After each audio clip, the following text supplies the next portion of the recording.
the story that's been surrounding the airwaves, the internet, the TMZ video that leaked recently caused a lot of plane chatter.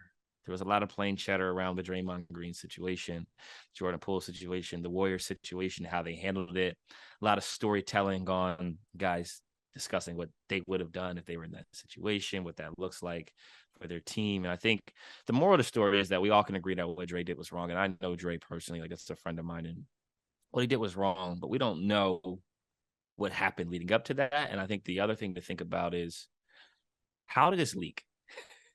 Well, for Like, those who I don't know who wouldn't have known, but for those who haven't, Draymond Green, it was initially reported that he punched Jordan Poole in a practice. And then a day later, TMZ video leaked, or TMZ got a hold of a video, and it showed him going up to Jordan Poole during a drill, punching him in the face. And it became a conversation not only of, hey, what is Draymond doing? What did Jordan Poole do to, quote unquote, deserve that type of response? And then I think what became ridiculously interesting was how did that leak and why? And I think that's where the Golden State Warriors tried to take it, maybe to get attention away from what actually happened. But which one of those is like top of your list from intrigue level? Top of the list would definitely be the conversation around it. Like, as a fly on the wall, like I've been in the NBA. This is year 10. I've seen fights. I've seen almost fights. I've seen almost punches thrown. I've almost been on the side of all of those. I've been said some things I probably shouldn't have said. I've been ready to swing, and I've seen guys swing. So like I understand the dynamic of a locker room. I understand the dynamic of a team. You're talking about players who are around each other more than they're around our families. Like we see our teammates more than we see anybody. So things can happen, and there's a lot of stuff that happens off the court that may carry over to your own court life and what you're kind of dealing with. But I think I was more interested in like the practice, what was happening in the practice, what was going on, because it gets competitive. Like we're ready to fight a lot in practice. Now, there's a difference between being ready to fight and actually swinging. And I want to know what kind of happened throughout that practice to get them to that point. But I think the other part is, like you talked about, was this leaked on purpose?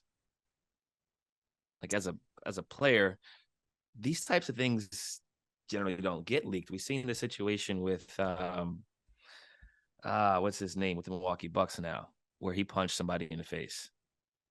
Mirčić. He punched Mirčić in the face. Oh, man. Bobby Portis. Yes, Bobby Portis. Thank you. No video ever leaked of Bobby Portis punching someone in the face, and I'm sure that they recorded that practice. Steve Kerr gets in a fight with Michael Jordan in practice. Punches were thrown. No one ever leaked it. That's a tight-knit group, right? Like the video group, the people are recording. It's not like there's random people who could come in here and gotten a hold of that, right? Yeah, and my thinking is video coordinators across the NBA. I don't know what their salary is. Not sure what they're making, but that's a very risky thing to be a part of if you are going to leak it. So I think it's an interesting situation, which you got to be very powerful to leak that, or just very careful. Well, I would guess very careful first, whether you're powerful or not. I want that. So a lot of the reports coming in, and speaking of leaks, people say it was leaked, by certain agencies or whatever. But that Jordan Poole, looking for a big contract, was coming in a little bit sort of too big for his britches, if you will, maybe talking a bit much during practices, and Draymond sort of set him in his place because things got a little bit out of control, or he went a little bit too far with that stuff. That's stuff that's been reported. I'm wondering though, like Draymond is such a unique player, unique personality. Not to say that he did something that severe to sort of spark the championship, whatever it is, to get rid of the hangover, to sort of reset the championship thoughts and everything else. That's a step too far, right? Because like you said, players are always ready to fight, right? So what's the step that takes it over? Like what's that little detail that separates, hey, we might fight, to, yeah, I'm going to step away from the team for a few days because I got out of control. Yeah, I think he lost it. I think he lost his cool, and that he obviously took it a step too far. The push was one thing, but to throw the punch is another. And I think to do that in a practice setting with a teammate and behind closed doors is one thing, but then for it to become public, it's a completely different issue. And I think Steve Kerr talked about it. If this was done in private, they could have handled the matter in private, and he would have been at practice the next day, and he would have been playing in the preseason game they just played in as if nothing happened. But since it became a public ordeal, now there's a conversation that has to be addressed. And as Steve Kerr said before, like, we all have family members, right? We get in arguments with our family. I have a brother who I've fist fought, and I still love him, but that we still have fist fought before. Now, if that was recorded, that would make us look a lot different than how we look to the public eye. And I think that was the issue with this whole situation. Obviously, the punch was out of line. Like, he shouldn't have done it. Like, that's just what it is. You don't do that to a teammate.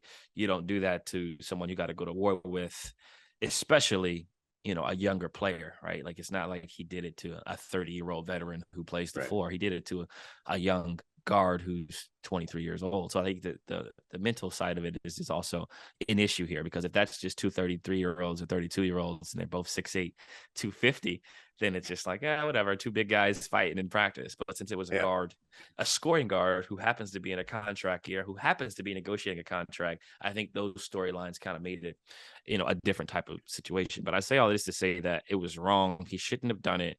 And the fact that it was leaked made it worse for everybody involved, including their families, as Dre talked about, because I can only imagine the calls I would have got from my mom if that was me getting hit. And my grandma, who doesn't have social media at all, would have been like, I was watching ESPN and I see, like, you know what I mean? Like, that's a conversation you don't want to have with your older family. We should mention that Draymond did say he apologized to his team. He said he apologized to Jordan Poole. And I mentioned before, he's taken a few days away from the team.